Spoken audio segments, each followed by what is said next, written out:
ജില്ലയിൽ കനത്ത മഴയെ തുടർന്നുണ്ടായ പ്രളയക്കെടുതിയിൽ 13 ഗ്രാമങ്ങളെ സാരമായി ബാധിച്ചതായി മന്ത്രി സണ്ണി ജോസഫ് വാർത്താസമ്മേളനത്തിൽ അറിയിച്ചു. കാണാതായ 2 പേർക്കായി പ്രദേശത്ത് തിരച്ചിൽ തുടരുകയാണ്. ജില്ലയിൽ നിലവിൽ 13 കേന്ദ്രങ്ങളിലായി ദുരിതാശ്വാസ ക്യാമ്പുകൾ പ്രവർത്തിക്കുന്നു. 609 പേരെയാണ് നിലവിൽ ഈ ക്യാമ്പുകളിൽ മാറ്റിപ്പാർപ്പിച്ചിട്ടുള്ളത്.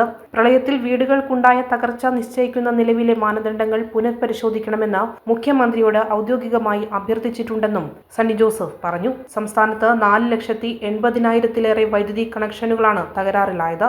ഇതിൽ 92% കണക്ഷനുകളും ഇതിനകം പുനഃസ്ഥാപിക്കാൻ സാധിച്ചു എന്നും പ്രധാനമായും പത്തനംതിട്ട, കണ്ണൂർ ജില്ലകളിലാണ് KECBക്ക് ഏറ്റവും വലിയ സാമ്പത്തിക നഷ്ടമുണ്ടായതെന്നും മന്ത്രി പറഞ്ഞു. ഇടുക്കി അണക്കെട്ടിലെ ജലനിരപ്പ് 40% ഉയർന്നിട്ടുണ്ട്. കാലവർഷവുമായി ബന്ധപ്പെട്ട് ഏകദേശം മുന്നറിയിപ്പുകൾ ലഭിച്ചിട്ടുണ്ടെങ്കിലും കാലാവസ്ഥാ വകുപ്പിൽ നിന്ന് കൃത്യമായ മുൻകൂട്ടി വിവരങ്ങൾ ലഭ്യമായിട്ടില്ലെന്നും മന്ത്രി വ്യക്തമാക്കി. മുഖ്യമന്ത്രി വിളിച്ചുകൂട്ടിയ ഒരു ഓൺലൈൻ മീറ്റിംഗിലായിരുന്നു. മന്ത്രിമാരുടെയും അതുപോലെ ജില്ലാ കളക്ടർമാരുടെയും ഓൺലൈൻ മീറ്റിംഗ് ആയിരുന്നു. പ്രളയ കെടുതി സംബന്ധിച്ച കാര്യങ്ങളാണ് ചർച്ച ചെയ്തത്. കണ്ണൂർ ജില്ലയുടെ ചുമതലയുള്ളതുകൊണ്ട് കണ്ണൂർ ജില്ലയിൽ ഇനി 2 ആളെ കൂടി പുഴയിൽ കാണാതായ 2 ആളെ കൂടി കണ്ടെത്താനുണ്ട്. അതിന്റെ തെരച്ചിൽ ഊർജ്ജസ്വലമായിട്ട് നടക്കുകയാണ്. ചെറുപുഴയിലും അതുപോലെ പേരാവൂര്, തൊണ്ടിയിലും കാണാതായ ആളുകൾക്ക് വേണ്ടിയിട്ടുള്ള തെരച്ചിൽ. 13 വില്ലേജുകളാണ് കൂടുതലായിട്ടും ബാധിച്ചിട്ടുള്ളത്. അതുപോലെ തന്നെ 13 സ്ഥലത്ത് ക്യാമ്പുകൾ, ഒരു ക്യാമ്പ് അവസാനിപ്പിച്ചു. 13 സ്ഥലത്ത് ഇപ്പോൾ ക്യാമ്പുകൾ നടക്കുന്നുണ്ട്. 609 പേര് ഇപ്പോൾ ക്യാമ്പുകളിലായിട്ട് ഇപ്പോൾ താമസിക്കുന്നുണ്ട്. അതുപോലെ തന്നെ പാലങ്ങളും റോഡുകളുടെയും തകർച്ചയുണ്ട്. അതിപ്പം മരാമത്ത് വകുപ്പ് റിപ്പോർട്ട് ചെയ്യുന്നുണ്ട്. വീടുകളുടെ തകർച്ചയുടെ കാര്യത്തിൽ ഞാനിപ്പോൾ മുഖ്യമന്ത്രിയോട് പറഞ്ഞത്, തകർന്ന വീടുകൾ കണക്കുകൂട്ടുന്നതിൽ ഉള്ള മാനദണ്ഡങ്ങളിൽ മാറ്റം വരുത്തണം. ഞാൻ ഇന്നലെ കുറേ സ്ഥലങ്ങൾ സന്ദർശിച്ചപ്പോൾ, ആറളം, അയ്യങ്കുന്ന്, പായം പഞ്ചായത്തുകൾ സന്ദർശിച്ചപ്പോൾ വീടിൻ്റെ പുറകിൽ മണ്ണിടിഞ്ഞ് വീടിന് പറ്റുന്ന നാശനഷ്ടം, അത് വലിയ ഗുരുതരമായ ഒരുപാട് സ്ഥലങ്ങൾ സന്ദർശിക്കുന്ന സാഹചര്യം ഉണ്ടായി.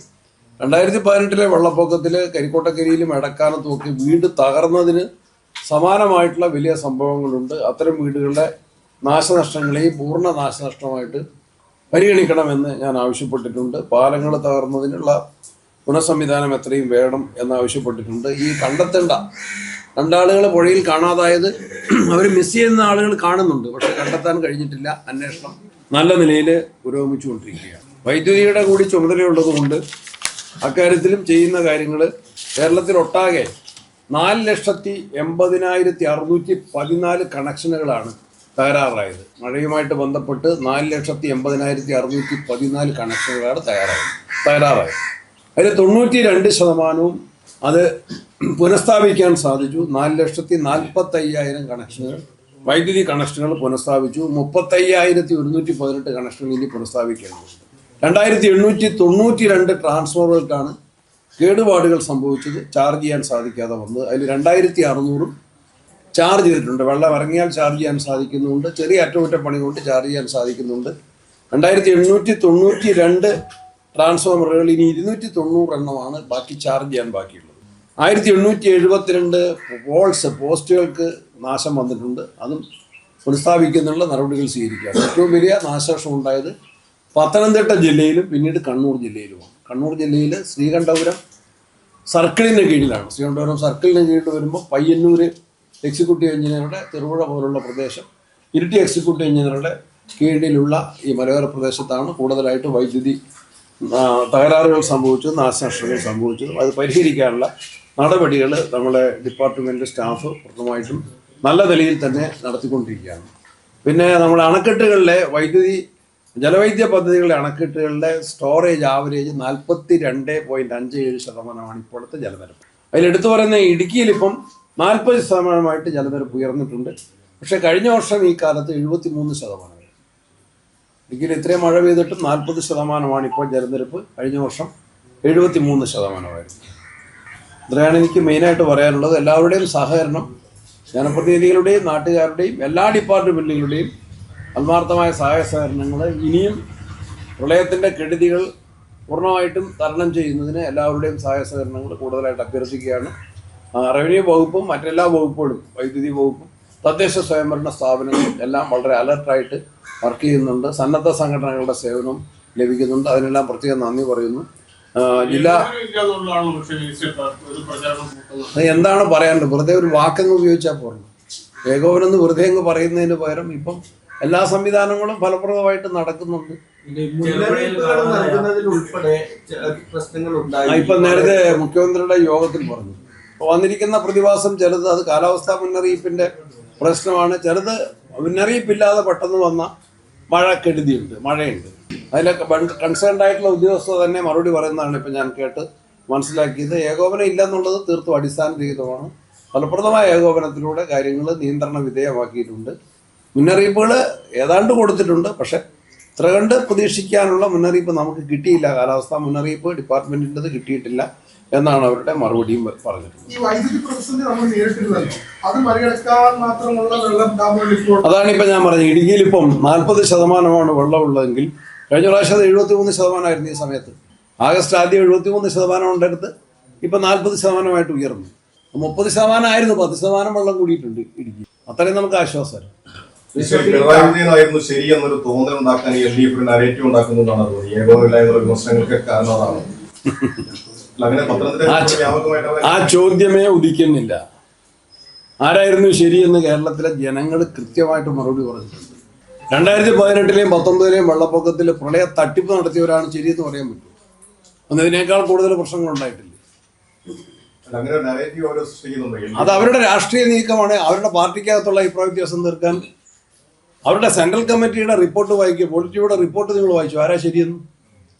ആ റിപ്പോർട്ട് വായിച്ചാൽ പിണറായി വിജയനും ഗോവിന്ദ മാഷും തെറ്റായിരുന്നു എന്ന് CPM-ന്റെ പോളിറ്റ് ബ്യൂറോ പറയുന്നു. പിന്നെ അവരിങ്ങനെ ഈ കാര്യത്തിന്റെ പേരിൽ ഒരു പ്രതിസന്ധി ഉണ്ടാകുമ്പോൾ അതിനെ മുതലെടുക്കാൻ വിചാരിച്ചാൽ നടക്കില്ല. അപ്രതീക്ഷിതമായിട്ടുള്ള ഒരു വെള്ളക്കെട്ടും വലിയ രീതിയിൽ കാലവർഷക്കെടുതി ഉണ്ടാകുന്ന സമയത്ത് സണ്ണി ജോസഫ് താങ്കൾ ഇപ്പോൾ മണ്ഡലത്തിലെല്ലാം ഔദ്യോഗിക പരിപാടികളെല്ലാം മാറ്റിവെച്ച് മണ്ഡലത്തിൽ സജീവമായി ദുരിതാശ്വാസ ക്യാമ്പുകൾ സന്ദർശിച്ചു. പക്ഷേ മുഖ്യമന്ത്രി ഒരു സ്വർണ്ണാഭരണശാലയുടെ ഉദ്ഘാടനത്തിനാണ് പോയത്. അതിനുശേഷം ഒരു വിരുന്നിൽ പങ്കെടുക്കാനാണ് പോയത്. മുഖ്യമന്ത്രി ഭക്ഷണം കഴിക്കേണ്ടെന്ന് പറയാൻ പറ്റില്ല. മുഖ്യമന്ത്രി ചെയ്യേണ്ട കാര്യങ്ങൾ കൃത്യമായി ചെയ്തുകൊണ്ട് തന്നെ നേരത്തെ മുൻകൂട്ടി നിശ്ചയിച്ച ചില പരിപാടികളിൽ സംബന്ധിച്ചെന്ന് വരും. ഞാനും ഇന്നലെ ഇരിട്ടിയിലെ PV നാരായണൻ എന്ന് പറയുന്ന മുൻ കോൺഗ്രസ് നേതാവിന്റെ 10ാം ചരമവാർഷിക ആചരണത്തിൽ ഞാൻ പോയിരുന്നു. ചില പരിപാടികൾ ഞാൻ ഒഴിവാക്കി. അത് സാഹചര്യം അനുസരിച്ചാണ്. ചിലപ്പോൾ നമുക്ക് തൊട്ടടുത്തുള്ള ഒരു പരിപാടിയിൽ പങ്കെടുക്കാൻ, ചിലപ്പോൾ ഒരു കല്യാണത്തിന് പങ്കെടുക്കാൻ, ഒരു വീട്ടിൽ കൂടലിന് പങ്കെടുക്കാൻ, ഒരു ചടങ്ങിൽ സംബന്ധിക്കാൻ ചിലപ്പോൾ നമുക്ക് സാധിക്കും. ചിലപ്പോൾ ദൂരെയുള്ള സ്ഥലത്താണ്. എനിക്ക് ഇന്നലെ തളിപ്പറമ്പിൽ ഒരു പരിപാടി ഉണ്ടായിരുന്നു, അത് ക്യാൻസൽ ചെയ്ത് ഇവിടുത്തെ വീടുകളെല്ലാം സന്ദർശിച്ചു. പ്രയാസമുള്ള സ്ഥലങ്ങളിലൊക്കെ പോയി.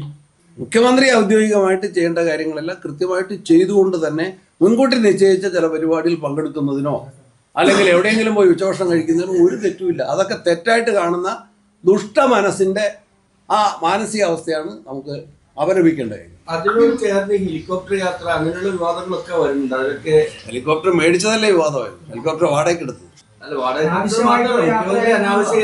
ഒരു അധിക ചെലവും വന്നിട്ടില്ല. ഹെലികോപ്റ്ററിന്റെ മാസത്തിൽ ഉപയോഗിച്ചാലും ഉപയോഗിച്ചില്ലെങ്കിലും കൊടുക്കേണ്ട വാടകയുണ്ടല്ലോ. അദ്ദേഹം തന്നെ വിശദീകരിച്ചിട്ടുണ്ട്. യാതൊരു വ്യക്തിപര ആവശ്യങ്ങൾക്കുമല്ല പോയത്. എറണാകുളത്ത് നിശ്ചയിച്ച ഔദ്യോഗിക കൂടിക്കാഴ്ചകൾക്കാണ് പോയത്. അത് മുഖ്യമന്ത്രി വിശദീകരിക്കുന്നു. നിങ്ങളാരും ചോദിച്ചിട്ടില്ല, മുഖ്യമന്ത്രിയോട് ചോദിച്ചിട്ടില്ല. ഞങ്ങൾ ചോദിക്കേണ്ട ആവശ്യമില്ല. അത്യാവശ്യമായിട്ട് ചെയ്യേണ്ടതാണ്. 2018-ലെ വെള്ളപ്പൊക്കം മുതൽ നമ്മൾ ആവശ്യപ്പെടുന്നതാണ്.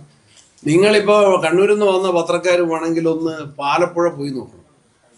ആറളം ഫാമിലേക്കുള്ള പ്രവേശിക്കുന്ന പാലം, അതിന് മെത്തി ഒഴുകിയിട്ട് അത്രയോ വേസ്റ്റാണ് ആ പാലത്തിൻ്റെ ഇപ്പോഴത്തെ വെള്ളം ഇറങ്ങിക്കഴിഞ്ഞപ്പോൾ ആ പാലത്തിൽ അടിച്ചുകൂടിയിട്ടുള്ളത്.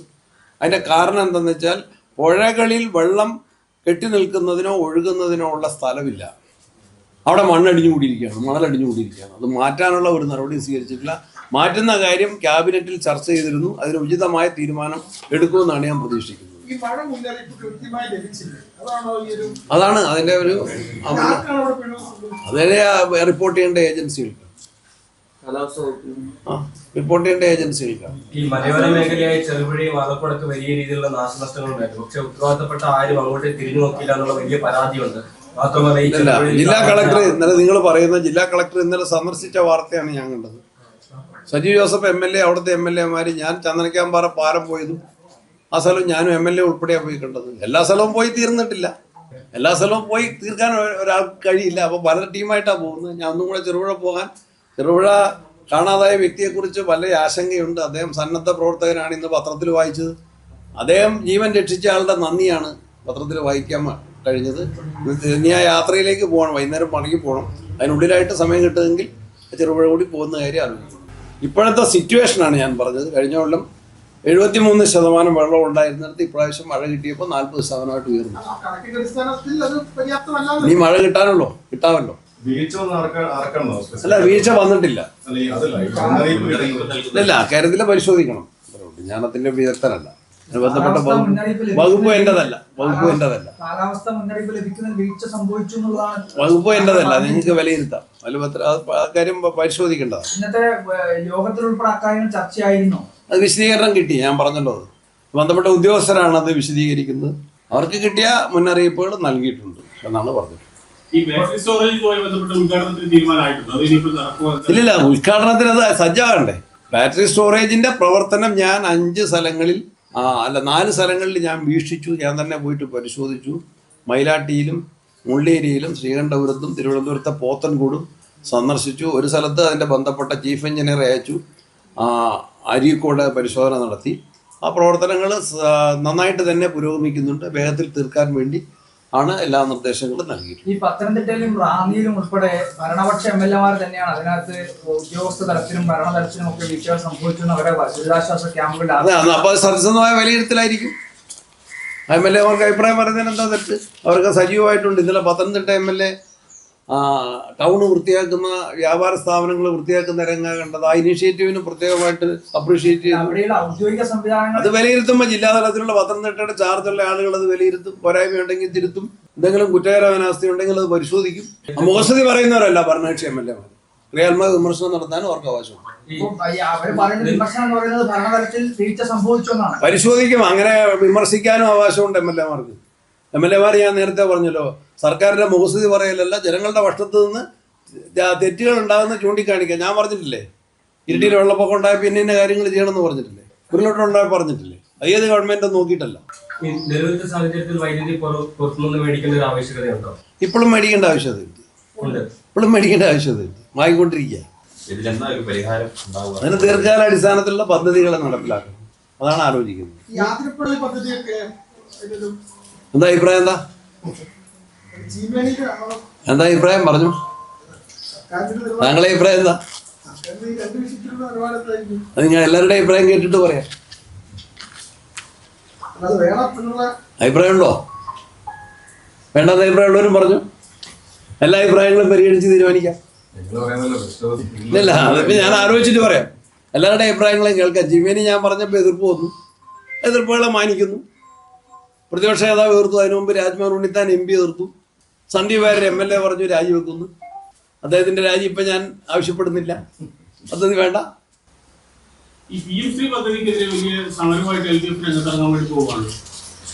ആ തട്ടിപ്പ് ജനങ്ങൾക്ക് തിരിച്ചറിയാൻ സാധിക്കുമല്ലോ. വിജയ ഏത് വിജയനാ?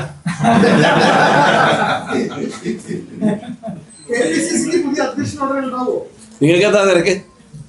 മഴ കഴിയട്ടെ, മഴയുടെ പ്രശ്നം കഴിയട്ടെ.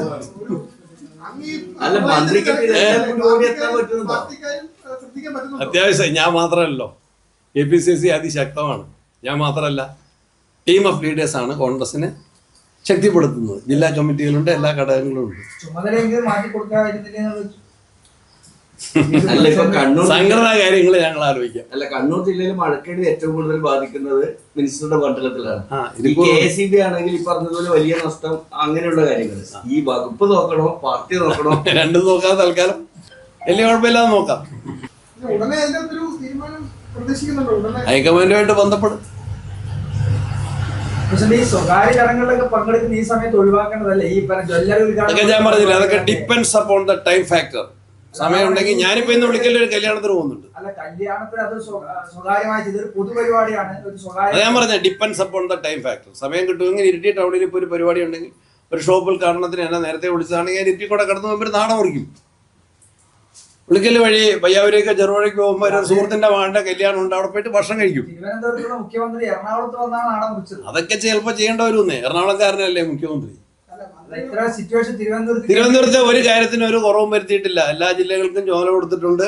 അദ്ദേഹം കാര്യങ്ങൾ റിവ്യൂ ചെയ്യുന്നുണ്ട്, മീറ്റിങ്ങുകൾ വിളിക്കുന്നുണ്ട്. മാധ്യമങ്ങളോട് അല്ലെങ്കിൽ ജനങ്ങളോട്, മാധ്യമങ്ങൾ മുഖേന ജനങ്ങളെ അഭിമുഖീകരിക്കാൻ മുഖ്യമന്ത്രി കഴിഞ്ഞ 2-3 ദിവസം ഇത്രയും. അത് നിങ്ങൾ ഏത് മുഖ്യമന്ത്രിയെ ഉദ്ദേശിച്ചാ സംസാരിച്ച്? മുൻ മുഖ്യമന്ത്രിയെ കുറിച്ച് അല്ല, ഇത്രയേറെ മാധ്യമങ്ങളെ കാണുന്ന ഇത്രയേറെ മാധ്യമങ്ങളെ കാണുന്ന ഒരു രാഷ്ട്രീയ നേതാവില്ല. അല്ല, പ്രളയ സമാനമായ സാഹചര്യം കേരളത്തിൽ ഉണ്ടായിട്ടും ഈ വി.ഡി. സതീശൻ മുഖ്യമന്ത്രിക്ക് ജനങ്ങളോട് മാധ്യമങ്ങളെ കാണുന്നല്ല, ജനങ്ങളോട് വിശദീകരിക്കാൻ സന്നദ്ധമായിട്ടില്ല. മാധ്യമപ്രവർത്തകർ പ്രതികരണം ചോദിച്ചു, എന്താണ് സാഹചര്യം, എങ്ങനെയാണ്? എന്റെ ശ്രദ്ധയിൽ അതൊന്നും കണ്ടിട്ടില്ല. ഞാൻ ഇങ്ങനെ കുറ്റാരോപിക്കാൻ വേണ്ടി നടത്തിയല്ല. ഇപ്പൊ ഞാൻ ഈ പ്രളയ പ്രശ്നം ഉണ്ടായ സ്ഥലങ്ങളിൽ കഴിയുന്നത്ര സന്ദർശിച്ച് പ്രവർത്തനങ്ങളെ ഏകോപിപ്പിക്കാനാണ് ഞാൻ.